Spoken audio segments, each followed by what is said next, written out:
आज हम जड़ की मालूमात हासिल करेंगे। ये जड़ की शक्ल है। बीज से निकलकर जमीन की जानिब जो हिस्सा बढ़ता है उसे क्या कहते हैं? जड़ कहते हैं। जड़ कहते हैं। क्या कहते हैं? जमीन की तरफ बढ़ रहा है इब्तिदाई जड़, फिर वो जमीन में जाकर जमीन में जब ये जड़ जाती है तो इसका जो इब्तिदाई जड़ होती है ये मोटी हो जाती है। कैसी होती है? मोटी। धीरे धीरे जमीन के अंदर बढ़ती है तो मखरूती शक्ल में बढ़ती है। कैसी शक्ल में बढ़ती है?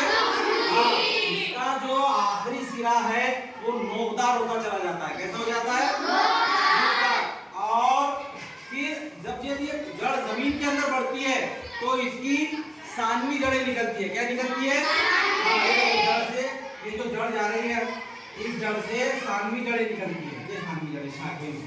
अब ये जो जड़ जो मोटी की मोटी जो जड़ नोकदार होकर मखरूती शक्ल में जमीन के अंदर बढ़ती है इसको कहते हैं हम असल जड़। क्या कहते हैं?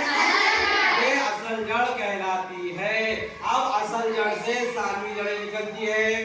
सानवी जड़ों पर जो रेशेदार बालनुमा होते हैं उसे हम जो रेशे होते हैं बालनुमा बारीक बारीक ये दिख रहे हैं यहाँ पर है ना शक्ल में, तो इसे हम जड़ बाल कहते हैं। क्या कहते हैं? जड़ बाल कहलाते हैं। अब हम आगे बढ़ेंगे। ये असल जड़ जहाँ पर खत्म होती है आखिरी सिरा असल जड़ का वो कहलाता है जड़ का असास। क्या कहलाता है? जड़ का असास कहलाता है। ये आखिरी सिरा जड़ का असास।